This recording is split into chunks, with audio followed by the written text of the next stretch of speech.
should see it on there when it comes up.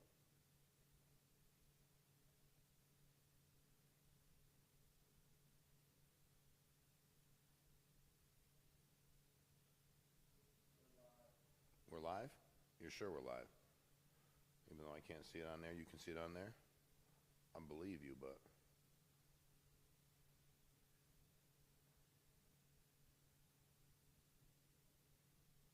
Oh, I think we got something. I think we got something. Oh, it's like delayed, but I am live, correct? Yeah. We are live. Y'all know we can live, right? Shawn Meaike, Cris Carter, fully lit. Our first live. You knew it was going to happen. You had faith in Drew. Oh, yeah, absolutely. You absolutely had faith in Drew. You could tell. Well, hey, first of all, thank you all for jumping on. We appreciate it. We're going to talk to you about the Cowboys and the Eagles. You're going to hear what Cris Carter has to say about all that in every NFL game you got this first week. So if you got your fantasy team, you want to bet, you want to talk about what you're going to do this week, but we are going to start, Mr. Carter, with the Eagles and the Cowboys. Tell us what we can expect tonight. In a rivalry game like this, we know that Philadelphia is uber talented. There's a couple question marks with some of the defensive changes.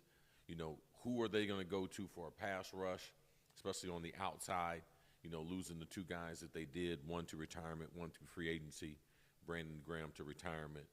They're going to miss him from an organizational standpoint because he's been a great leader and a great player for them for a long time. The opposite corner, where Darius Big Play Slay, where he played at, who's going to man that position, because that position will be attacked, because the other corner is an all-pro corner early in his career, in his first year. So those are the question marks. New offensive coordinator, those are the question marks. But Philly has the best roster in the NFL, top to bottom. And, you know, people will talk about the coordinators gone, the other players that are gone. Let me tell you what they do know, that they didn't know last year when the season started. They didn't know Saquon Barkley was the best player in the NFL. That they didn't know that. Correct. They discovered that probably about 6 to 8 games into the season, because at that point you could tell that the match, him, Hurts, the receivers, that offensive line, the whole scheme, it was going to be really, really hard to stop. So that's what you do know going into the game. I don't think Jerry solved his running problems by trading Micah Parsons to the Green Bay Packers, even though he did get Kenny Clark, who is a good defender. But from a Pro Football Focus standpoint, like, he's ranked just above the middle of the pack as far as defensive tackles. Like, he's not one elite. So he's playing for a contract, so I think we'll see his best football. These 17 games with the Cowboys should be able to score a lot of points this season. Now, I don't think they're going to be able to score a lot of points against Philly tonight, but their thing is going to be able to outscore people. And Jerry Jones, regardless, he'll make sure that the storyline revolves around the Cowboys in some form or fashion. They are not Super Bowl challengers, but they will be part of the news because Jerry has deemed that to be the most important thing. And how do I know that? Because before the season starts, you trade away your best player. Player you drafted, you groomed. Players got 50 sacks in 4 seasons.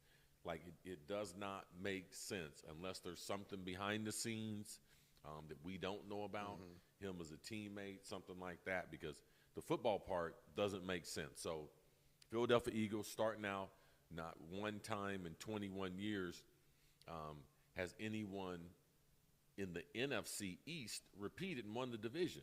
So not only that, so someone trying to repeat in the NFL, that's been a long time also. So it should be very, very exciting to kick off to the season in Philadelphia. I like the way the coach and the team are approaching that was last year's championship.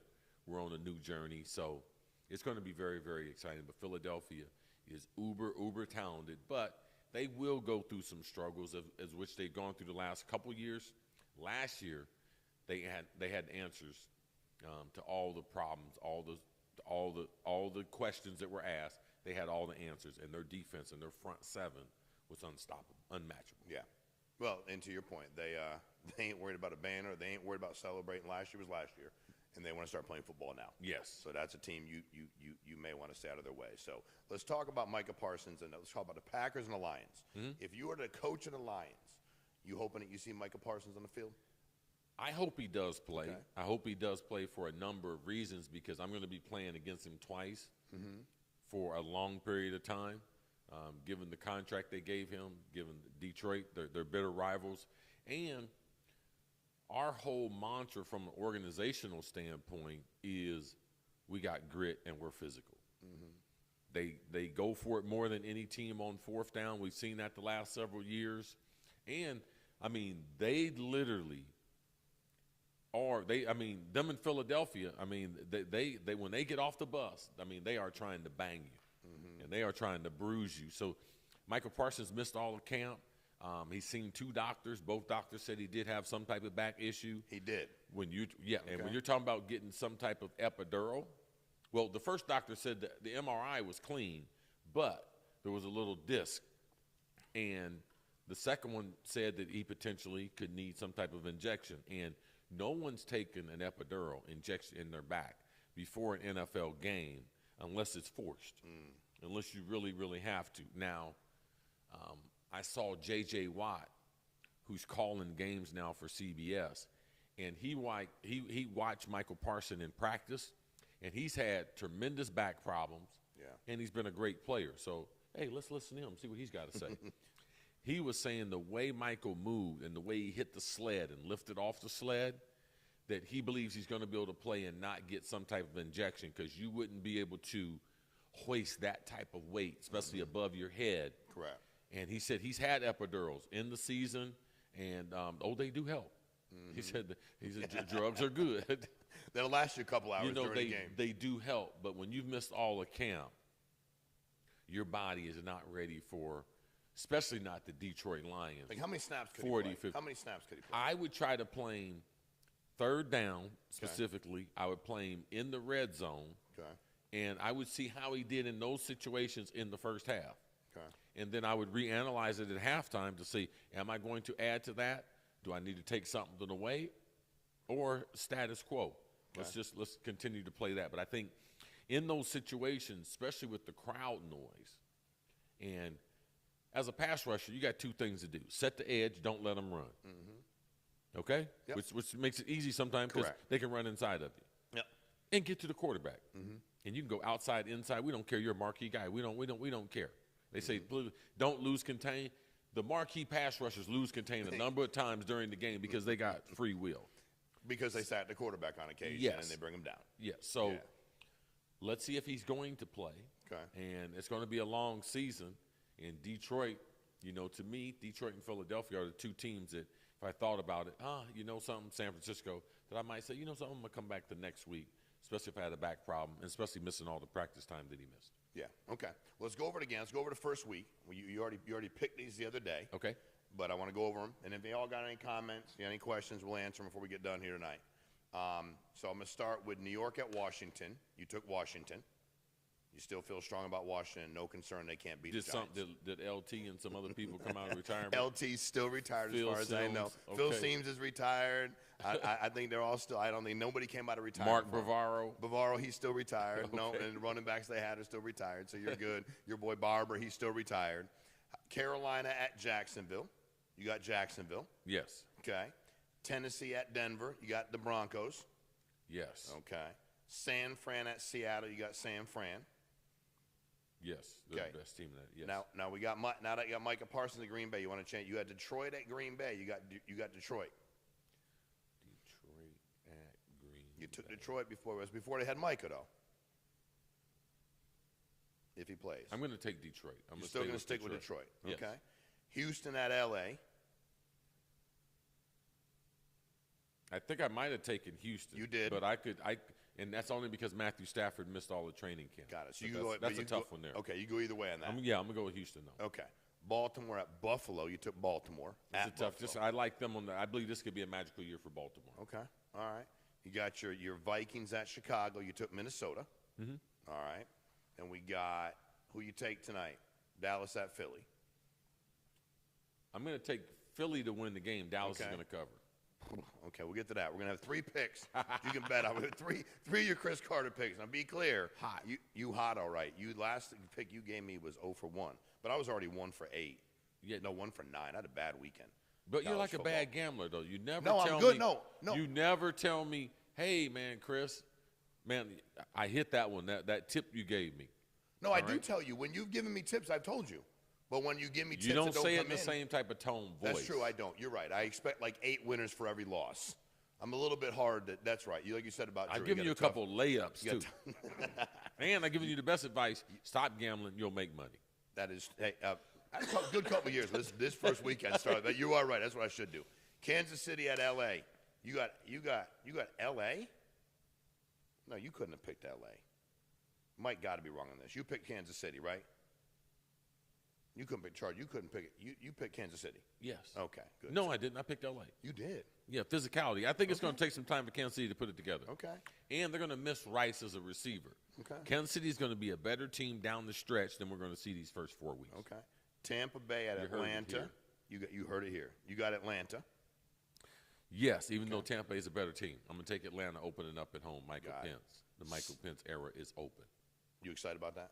Yes, Should the Falcons be excited he's an exciting player, and they got a couple players that they have drafted, especially offensively, that they have. I mean, 4 or 5 players that they should all emerge to be able to play well at a high level together on the offensive side of the ball. So you think Pence going to be a good NFL quarterback? Oh yeah. Okay. All right. Cincy at Cleveland. You got Cincy. Yeah, Cincy might score 40 points the first week. That would not surprise me. Miami at the Colts. I got a tip. Don't watch the game, but you got Miami, right? Miami's going to be better than you guys think this year. You think so? I don't. If their win total is like 7.5, I would take the plus on it. You think they're going to win 8 games or more? Yes. Why? Because they have enough talent, especially their speed and their offense. Like we tend to forget when their offense is running at 100%. They're one of the top 5 offenses in the NFL. Like so, and every year they do it for a spurt. How do they sustain that over a period of time? And I believe the coach is going to have a good year. Tua's going to have a good year. What if he doesn't have a good year, the coach? How long you think? Let's say they win 6 games. The owner is very, very rich, and I still think he's still thinking about those first 2 playoffs. The first 2 years, the guy makes the playoffs. So you're not a bad coach. Okay. Now, have they run everything from an administrative standpoint, spent the right money on the right players, kept the right players? They got a number of captains from last year's team not even on the team anymore. Late trading Jalen Ramsey. The Tyreek Hill thing is an issue, especially if it affects my quarterback. The Tyreek Hill thing is an issue. So, and it might not be resolved unless they get off to a bad start. Then they might look to move him. But other teams around the league know about Tyreek Hill. Got it. Las Vegas at the Pats. You got New England. Yes. Arizona at New Orleans. You got Arizona. Okay. Yes. Pitt at New York. You took Pitt. Yep. Steelers defense going to be really good. Staying with that. So here are the 3 with a spread. You like Dallas tonight to cover. They're getting 8.5. Yes, it's a rivalry game. I'm gonna track as bad as I am, Drew. We're gonna track this. We're gonna take the Hall of Fame. He liked Dallas cover. Yeah, but I didn't get a Hall of Fame for gambling. I got a Hall of Fame for. I know, but if I don't do as well, I get to say he's a Hall of Fame football player. Okay, there you go. And you didn't gamble any games, obviously, but I'm saying you know a lot about football. I like Philly to beat them by over 8.5. How about Kansas City giving 3? Well, you like LA, and the 3. You like LA to win, so obviously you don't like the Chiefs to beat them by more than 3. Yeah, I'll take the take the your Chargers. points. I'll take the Chargers. And I'll take Kansas City giving 3. By the way, if it was 3.5, absolutely. Okay, my record this weekend, you might want to bet against me, but I'm just saying I'm going to take Dallas getting 8. I'm going to take Philly covering 8.5. KC laying 3. I'll take that all day long. Minnesota giving 1.5 to Chicago. No problem. Give it to them. Minnesota, no problem. They're going to need it. They're going to need it. Yes. Minnesota going to kill them. I'm just telling you. Why is it only 1.5? Because it's a rivalry game, and we don't know when Ben Johnson's effect on that offense. Now, this is the thing. Hey, time out, man. Listen to me. I am listening to you. I got credentials. Hold on. Okay. I got to apologize. Go ahead. Ben Johnson's offenses also against Minnesota and Brian Flores' defenses did well. Okay. Now, he doesn't have the same talent, especially not the same offensive line and the same trigger guy as far as a quarterback. But I think all those things, Chicago on a Monday night to open up the season, like Chicago's got some talent. Like they just haven't been able to put things together with these last two regimes of coaches and everything. So I think that what they've done free agent-wise, adding to that beef got a couple starters, longtime starters, one of Kansas City's longtime starters, adding them to that offensive line to protect Caleb. He's going to have an opportunity to be the best version of himself with Ben Johnson. I do believe Ben Johnson is one of the best play callers we have in the NFL, and we evolve into being one of the best coaches. I'll tell you what, he has been one of the most revered new head coaches because everybody with credentials seems to be a huge Ben Johnson fan. You could see what he did with Jared Goff, and the play calling, the type of plays that he designs. I mean, guys running wide open, plays like you've never seen, and throwing the ball to offensive linemen. Like, I mean, you have to defend the whole field every down. So, yes, I'm loving to see how creative he is. And it's going to show you how much he trusts Caleb or how much he doesn't trust him based on how he calls the game. Plays. How do you feel about Caleb right now after you've seen him play a little bit as far as his future as a trigger man, a quarterback in the NFL? There's so many players like him. Let's Trevor Lawrence, all these five-star kids, they go on potential Heisman Trophy winners or runner-ups,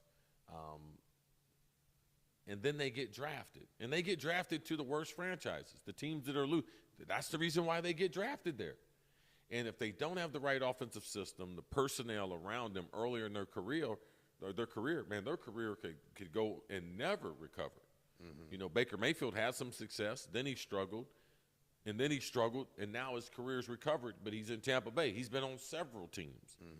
So this happened. So I do believe Ben Johnson coming there is going to help him. I believe that only 1% of all the players in the NFL can play in any system.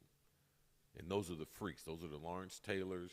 Those are the Randy Mosses. Those are the guys, they can play in any type. The other 99% of us, we need a system that's conducive to not highlight our weaknesses and highlight our strengths and put some supporting people around them to be able to do that. Okay. What we got in there, Drew? Let me see this. Hold on. Finally, Mike Sizer, Green Bay for the W. Well, you're a Green Bay Packers fan, so that makes sense. What is that? Chris, describe how hard it was to catch Peyton's throw off the New York City hotel. Yeah, that was a promo we did for like NFL Films of an old 1920s New York Giants ad where the starting quarterback threw the ball in Bryant Park. Oh, okay. But now from, I think it was like over 80 years that when we did it several years ago, from the time they did the promo shoot, the trees and stuff were so tall that everything was very, very different. So Peyton's throw, he had to arc it over the trees to be able to get it to me. But it was amazing. The wind was blowing. The ball was moving close to 100 miles an hour. Was it really? Yes. How many times you had to do it before you caught one? I let the first 5 or 6. Dude, it was 100 miles an hour. The football was going 100 miles an hour. Oh, yeah. Damn.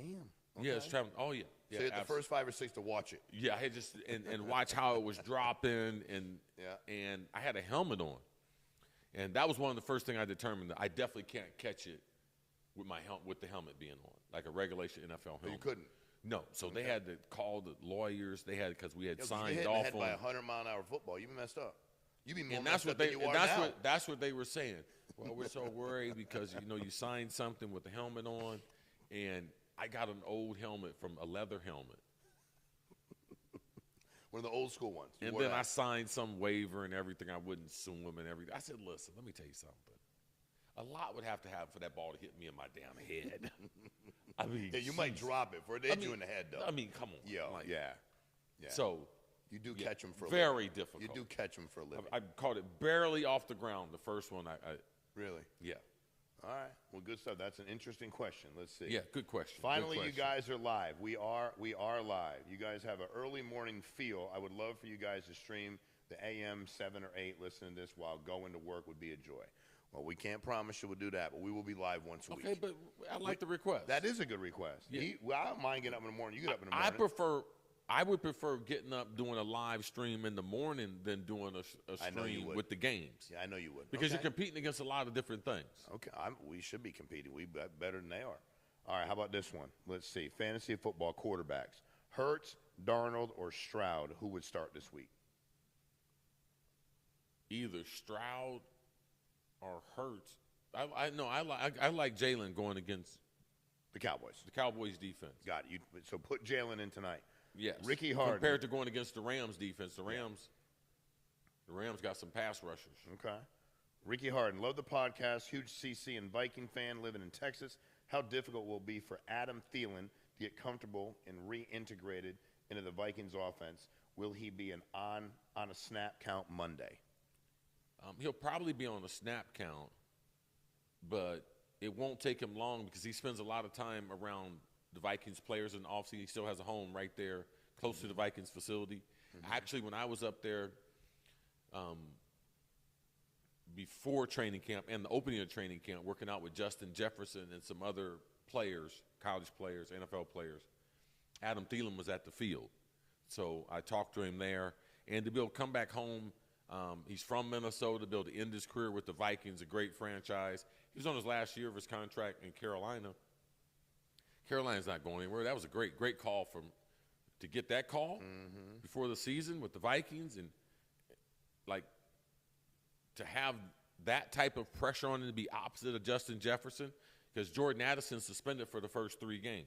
So they really, really need him. But as you get late in December and January, having Adam Thielen as your 3rd, 4th, maybe sometime 5th best option, I think that's a good option for the Vikings. Got it. So Amari Cooper retired. Yes. 9 days. What do you want to say about Amari Cooper? Great guy, man. As he is ending his NFL career. Yeah, he had a great career. Him and I were friends going back to his days, Miami Northwestern, then ended up going to Alabama. The relationship I had with the Alabama coaching staff helped secure his ability to go to Alabama and play for Alabama. Coach Saban and them did right by him. Great NFL career.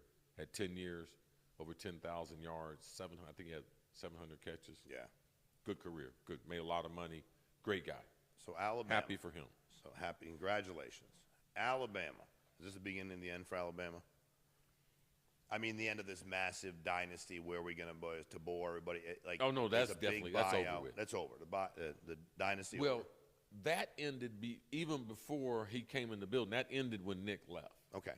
Because the kid who was playing quarterback and the #1 defensive player in the country, Caleb Downs, and the quarterback for Ohio State, Justin Sand, they should have been playing for Alabama when Alabama was playing Florida State. They shouldn't have been playing for Ohio State. Correct. And as soon as Saban left, they didn't even wait to see who next going to be. They were out. Well, they jumped in the portal, which in turn means I'm definitely looking to leave. Correct. And a lot of people just will not get it that Tuscaloosa is very different. But if Nick's there, a lot of kids from anywhere are willing to go there because they know the trade-off. But if he's not here, no. I think the #1 thing is always trying to replace a legend. It's impossible to do. But #2, the type of culture that they have there, it can't be duplicated. It's the SEC. And I don't know anywhere that he's ever been that he wanted to put an emphasis on defense the way they need to be on defense. If you're going to be Georgia, Alabama, Tennessee, LSU, Ole Miss, there's got to be emphasis on defense. Correct. And I have not seen that in the 15 games, 16 games that he's been the head coach. So to me, those are the biggest differences. Like Nick Saban can't be replaced. And every weekend he's on College Game Day, he will tell you something to let you know that can't be replaced. Right. Like not on purpose. He will just say it. It's like you can't replace Correct. who he was, how he taught, how he recruited, and how this generation of young people trusted him. They have no reason to trust Caleb DeBoer the way Nick Saban had built that trust up. So now kids are going elsewhere. Yeah. Crazy. All right, a couple more. If Saquon's the best player in football right now, who is #2?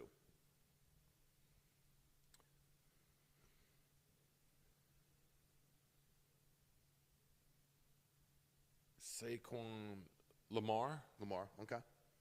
And you're a big fan of that this season, too. Oh yeah, how he's coming in, yeah. and how Lamar, they look, and how Josh they feel. Allen, those guys. Yeah, those guys are. Those yeah. are your 2 and 3. Yes. All right.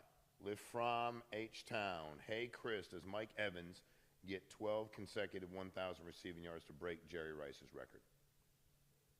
Yes. This will be one of the few times you hear Jerry Rice's record being broken. Few times. Okay. Yeah. Yes. That don't happen often. Alessandro, I don't know what that means, but the NFL is not. Definitely a Hall of Famer, too. Definitely. I mean, his numbers are so ridiculous. He's another wide receiver in there now. Yeah, Y'all trying to get these guys in the Hall of 12 Fame. straight thousand. Like, he's going to be first ballot Hall of Yeah. Famer with that. Like, you cannot So somebody else is acknowledge his consistency at a high level. So somebody else is getting bumped back, like you say. Absolutely. Yeah, they're going to lose their spot in the queue. That queue is tight, bro. That queue is tight at wide receiver. Is the NFL incredibly boring? No, I think everybody in the world seems to watch it, so it's probably the best product out there. We wouldn't be doing a show like this if it was 100%. boring. You wouldn't be able to have all these podcasts, thousands of podcasts. Dom, out of all the wide receiver rooms this year, who has the most interesting competition this year? Who would that be? The most interesting competition. Yeah. I think that, say in Tampa Bay, where we just talked about Evans, Chris Godwin's coming back from an injury, and the kid from Ohio State, Ibuka. I believe there's going to be a competition who's number 2 and who's number 3. Got it. Behind Michael Evans there, because Baker, they're going to throw for some yards. They're going to win some games. They're going to score some points. So I believe there's a tremendous amount of competition there. In Minnesota, I look for Justin Jefferson to get doubled a lot, and then after the 3-game suspension, I look for Jordan Addison to have a tremendous year with J.J. McCarthy in his first year as a starter. All right. 2 more. Mad Dog Wright, what was your favorite play to run? I like being in the slot because you have a 3-way go when you get to the top of your break, and I like running what they call a post corner, where you fake going to the post and then snap it off to the corner or to the 45-degree angle at the sideline. Yeah, that's probably my favorite route. All right. Hunter Gonzo, CeCe, if you were in your prime right now, would you rather replace JJ or AJ? Would you rather replace JJ or AJ? That's what it says. Would I rather replace Justin Jefferson and I don't know who the AJ is. I don't know. Oh, okay. Oh, because both Philly and Minnesota. Oh, got it. Okay. Would you rather?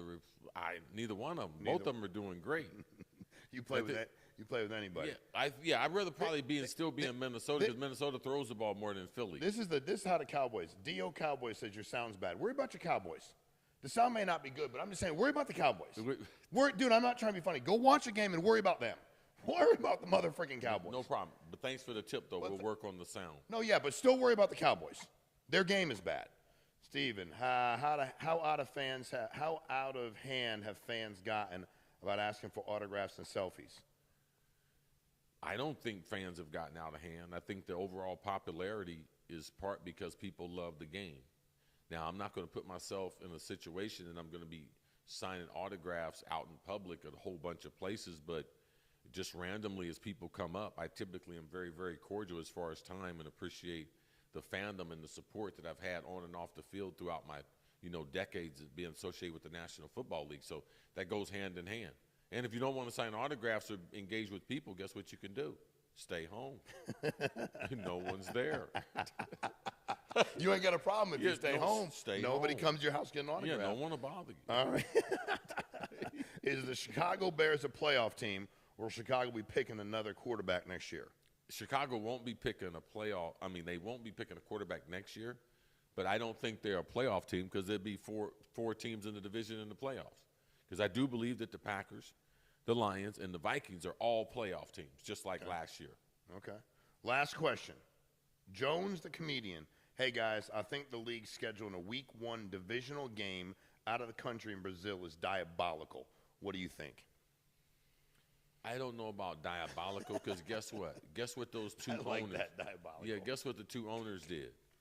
they agreed to it. And Correct. one of those owners had to give up a home game to do that. Correct. So I'm sure that there are other incentives that you don't see, that I don't see, that benefit these teams and benefit the league from playing internationally. So trust me, this is not a hard deal for the ownership and for the players. And you'd much rather do this the first week of the season because you have more week. You have almost 2 weeks since the last preseason game. Yeah. You have more time to travel. This is the freshest you're going to be during the regular season compared to being on a short week or something like that. This is the level playing field that both teams would have to be on. But I don't think they have any problem with it. That's why it continues to grow.